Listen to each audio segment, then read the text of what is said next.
Bismillahirrahmanirrahim. Alhamdulillahi rabbil alamin. Assalatu wassalamu alaika ya sayyidi ya Rasulullah. Khudh biyadi qallat hilati adrikni. Jika seorang hamba fana dari nafsu, hawa dan semua makhluk, maka ia sudah berada di akhirat dengan batinnya, meskipun zahirnya masih berada di dunia. Ia berada dalam naungan ilmu serta genggaman Allah Subhanahu wa ta'ala, seraya bertasbih di lautan kekuasaannya. Apabila ketakutan orang ini semakin besar dan hampir saja hatinya terpotong-potong karena rasa takut tersebut, maka Allah mendekatinya, memberinya kabar gembira dan menempatkannya di dalam keindahannya.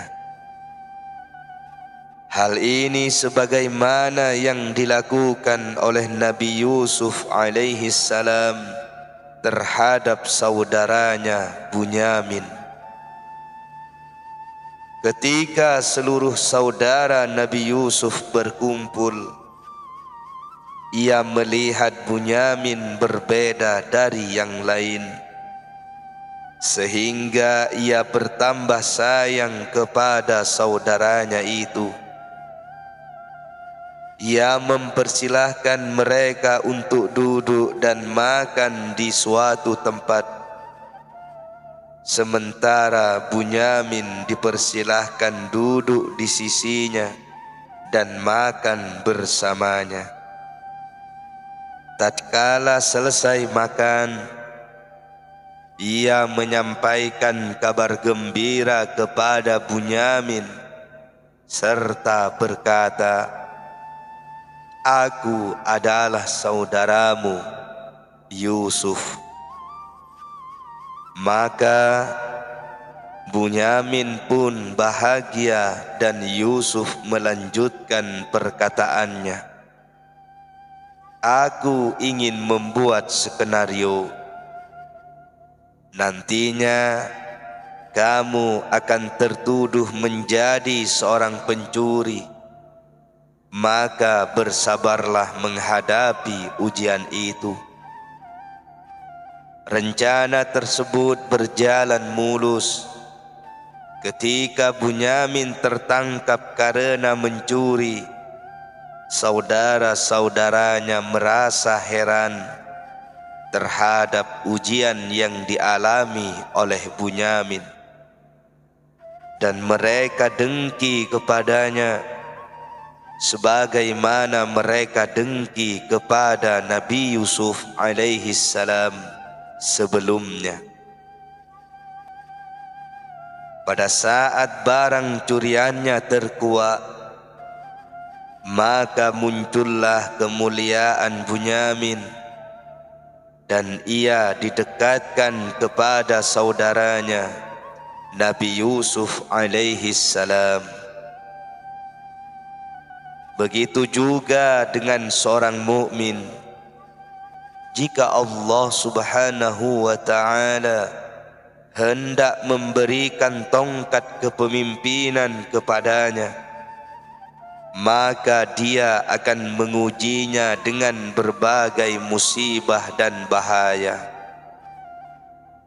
Apabila ia bersabar menghadapinya, maka Allah akan mengistimewakannya dengan kemuliaan serta kedekatan.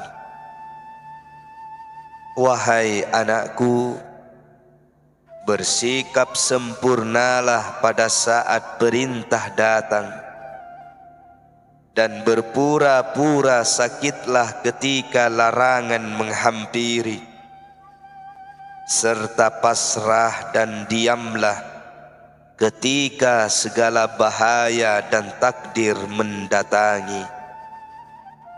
Jadilah kamu seperti mayat dalam hal mendatangkan manfaat dan menolak mudarat.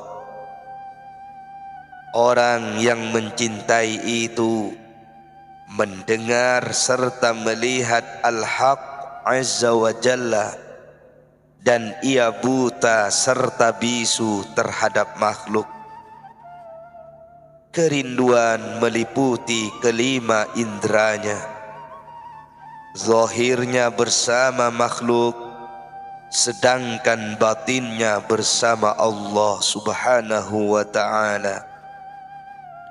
Kakinya ada dan nyata di bumi, sementara cita-citanya berada di langit. Dalam hatinya ada berbagai cita-cita, sedangkan para makhluk yang lain tidak merasakannya. Mereka melihat kakinya, akan tetapi tidak melihat keinginan dan segala cita-citanya. Karena keduanya berada di gudang hati yang merupakan gudang Allah Subhanahu wa ta'ala. Di manakah posisimu dari semua ini, wahai pendusta? Kamu berdiri bersama harta, anak, kedudukan, serta sikapmu yang mempersekutukan Allah Subhanahu wa ta'ala dengan makhluk dan segala perantara. Sedangkan kamu mengaku dekat kepada Allah. Dusta merupakan sebuah kezaliman, karena hakikat kezaliman ialah menempatkan sesuatu bukan pada tempatnya. Bertaubatlah dari kedustaanmu sebelum kesialan akibat dustamu kembali menimpamu. Temanilah kaum itu, karena di antara sifat mereka jika mereka melihat seseorang yang mereka inginkan, maka mereka mencintainya, walaupun yang dilihat itu adalah orang Yahudi, Nasrani, atau Majusi. Bila ia seorang Muslim, maka bertambahlah keimanannya, keyakinannya, dan konsistensinya. Bila bukan seorang Muslim, maka dia akan melapangkan dadanya untuk menerima Islam. Wahai orang-orang yang lalai dari Al-Haq Azza wa Jalla dan hamba-hambanya yang soleh, seluruh harta dan anak tidak akan mendekatkanmu kepada Allah. Karena yang akan mendekatkanmu adalah ketakwaan serta amal soleh. Dulu orang-orang kafir berusaha mendekatkan diri kepada syaitan dan para raja dengan harta dan anak-anak mereka. Kemudian mereka berkata, jika Allah Subhanahu wa ta'ala menginginkan kami mendekatkan diri kepadanya dengan semua harta dan anak-anak kami pada hari kiamat, maka kami akan melakukannya.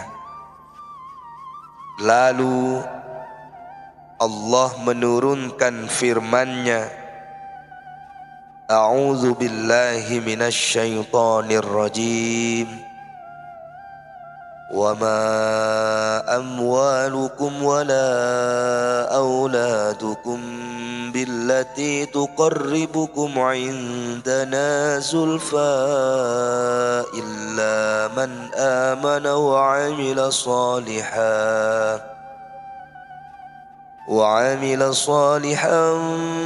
فأولئك لهم جزاء الضعف بما عملوا وهم في الغرفات آمنون.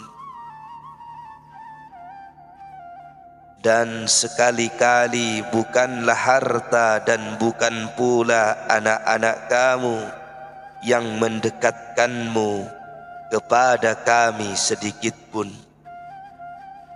tetapi orang-orang yang beriman dan mengerjakan amal-amal soleh, mereka itulah yang memperoleh balasan yang berlipat ganda disebabkan apa yang telah mereka kerjakan, dan mereka aman sentosa di tempat-tempat yang tinggi dalam syurga. Quran Surat Saba ayat 37. Jika kalian mendekatkan diri kepada Al-Haq Azza wa Jalla dengan harta, sementara kalian berada di dunia, maka hal itu akan memberikan manfaat di dunia saja. Sedangkan apabila kalian mengajarkan khot, Al-Quran dan ibadah kepada anak-anak, kemudian berniat untuk mendekatkan diri kepada Allah, maka hal itu akan memberikan manfaat kepada kalian. Kalian akan mendapatkan pahala dari amal tersebut setelah kalian meninggal dunia. Dia sudah memberitahukan kepada kalian bahwa semua yang kalian miliki tidak akan bermanfaat. Adapun yang dapat memberikan manfaat adalah keimanan, amal soleh, kejujuran, serta pembenaran. Seorang mukmin yang bijaksana dan soleh selalu membuat ridha Rasulullah sallallahu alaihi wasallam dengan amal solehnya, sampai beliau mengizinkan hatinya bertemu dengan Tuhannya. Ia seperti budak yang apabila sudah lama memberikan pelayanan, maka ia berkata, Tuan, tunjukkanlah kepadaku pintu sang penguasa, sibukkanlah diriku dengannya. Tunjukkanlah aku tempat yang dapat membuat aku melihatnya, dan meletakkan kedua tanganku di depan pintu kedekatannya. Lalu tuannya itu, Rasulullah sallallahu alaihi wasallam, membawanya dan mendekatkannya ke pintu Allah. Begitu sampai di depan pintu, dikatakan kepada beliau, Wahai Muhammad, wahai sang utusan, pemberi petunjuk dan pengajar, siapakah orang yang bersamamu? Beliau menjawab, engkau sudah mengetahuinya. Seorang anak kecil yang sudah aku didik dan relakan untuk melayani pintu ini. Kemudian beliau berkata dalam hati, ini adalah kamu dan Tuhanmu. Perkataan tersebut seperti perkataan Jibril alaihi salam tatkala naik bersama beliau ke langit dan mendekati Allah Subhanahu wa ta'ala, inilah dirimu dan Tuhanmu. Wahai anakku, datangkanlah amal solehmu dan dekatkanlah dirimu kepada Tuhan sekalian alam. Para penghuni surga berada di dalam kamarnya dalam keadaan aman dari semua bahaya dunia. Barang siapa yang bersabar menghadapi kefakiran, tanggungan keluarga, segala penyakit dan virus, serta kegelisahan dan keresahan, maka ia akan aman dari pedihnya kematian, mampu menjawab pertanyaan malaikat mungkar dan nakir, serta akan dimasukkan ke dalam surga. Ia tidak akan keluar lagi dari surga itu selama-lamanya. Ketentraman para penduduk surga akan didapatkan ketika mereka memasukinya. Sedangkan orang-orang yang mencintai Allah Subhanahu wa ta'ala, hati mereka tidak memiliki ketentraman, walaupun mereka memasuki surga ribuan kali, sampai mereka bisa melihatnya. Mereka tidak menginginkan makhluk, karena mereka hanya menginginkan Allah Subhanahu wa ta'ala. Mereka tidak menginginkan surga yang penuh dengan kenikmatan An-Na'im, karena mereka hanya menginginkan zat pemberi nikmat Al-Mun'in. Mereka menjauhi keluarga, konsentrasi terhadap zat yang maha kuasa, dan hati mereka sempit dengan kelapangan bumi ini. Mereka memiliki kesibukan yang membuat mereka tidak sempat sibuk dengan sekalian makhluk. Jika hati mereka melihat surga, baik secara sadar maupun tidur, maka mereka tidak mengungkapkannya sebagai gurauan. Mereka melihatnya sebagaimana mereka melihat binatang buas, kerangkeng, dan penjara. Mereka berkata, semua yang berada di dalamnya memiliki hijab, keresahan, dan azab. Maka mereka lari menjauhinya, sebagaimana orang-orang lari dari binatang buas, kerangkeng, dan penjara.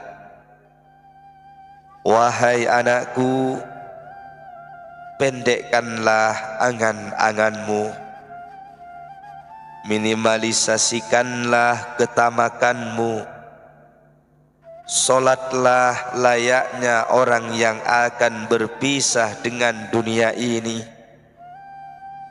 Hadirlah bersamaku dengan orang yang akan berpisah dengan kehidupannya. Bila takdir menghampirimu dengan hadirnya hari akhir, maka itu terjadi tanpa perkiraanmu. Tidak selayaknya seorang mukmin tertidur kecuali wasiatnya tertulis di dekat kepalanya. Apabila Al-Haq Azza wa Jalla membangunkannya dalam keadaan selamat, berarti ia diberkahi. Jika tidak, maka keluarganya akan mendapatkan wasiatnya. Kemudian mereka akan menjalankannya setelah kematiannya dan merasa sedih karena kehilangannya.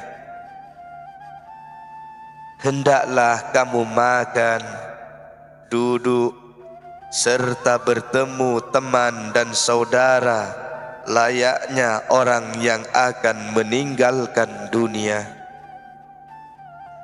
Bagaimana tidak akan seperti itu seseorang yang urusannya berada di tangan selainnya? Relung jiwa itu mampu melihat hati. Hati mampu melihat nafsu yang tenang dan diminta menyembunyikannya. Ia mampu melihat masalah ini setelah mendidiknya dan melayaninya untuk hati, berdiri bersamanya dan membuatnya layak mendapatkannya setelah melakukan mujahadah dan mukabadah. Barang siapa sampai pada makom tersebut, maka ia adalah wakil dan khalifah Al-Haq Azza wa Jalla di muka bumi. Ia akan menjadi pintu segala rahasia. Di tangannya terdapat kunci gudang-gudang hati yang merupakan gudangnya. Masalah ini tidak masuk akal bagi sekalian manusia. Semua yang tampak pada dirinya adalah sebiji atom gunungnya dan setetes air lautnya, serta secercah cahaya mataharinya. Ya Allah, aku memohon maaf kepadamu karena membahas masalah rahasia-rahasia ini, dan Engkau mengetahui bahwa diriku ini lemah. Sebagian di antara mereka berkata, hati-hatilah dengan permintaan maafmu. Akan tetapi, bila aku naik ke kursi ini, maka aku akan hilang dari hadapan kalian. Tidak ada seorang pun yang berada di hadapan hati ini yang aku tidak meminta maaf kepadanya dan menjaga diri darinya. Apabila hati ini benar dan kakinya berdiri tegap di pintu Al-Haq Azza wa Jalla, maka hati tersebut akan masuk ke dalam wilayah At-Taqwin, ke dalam lembahnya dan lautannya, sehingga terkadang ia bersama dengan perkataannya, keinginannya, dan pandangan Allah Subhanahu wa ta'ala. Semuanya menjadi perbuatannya, dan ia pun beruzlah atau menyendiri. Ia fana, sedangkan dia kekal. Sedikit saja di antara kalian yang mempercayai hal ini, dan sebagian besar di antara kalian justru mendustakannya. Mengimani hal ini adalah wilayah atau kewalian, serta mengamalkannya merupakan nihayah atau akhir. Tidak ada yang tidak mengetahui keadaan orang yang soleh, kecuali Dajjal yang mengendarai hawa nafsunya.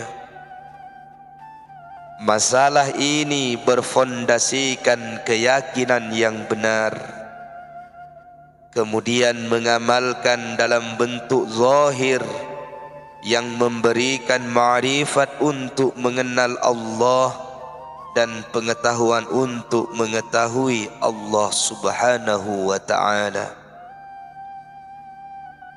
Hukum itu berada di antara dirinya dengan makhluk lainnya, dan ilmu itu ada di antara dirinya dengan Tuhannya. Amalan-amalan zahir layaknya biji atom jika dibandingkan dengan gunung amalan-amalan batin. Anggota badan merasa tenang, namun hatinya berguncang. Kedua mata kepalanya tertidur, akan tetapi kedua mata hatinya terjaga. Hatinya beramal dan tidak kufur. Ia berzikir sedangkan ia tertidur. Kapankah kalian mengenal dunia, kemudian meninggalkannya dan mentalaknya?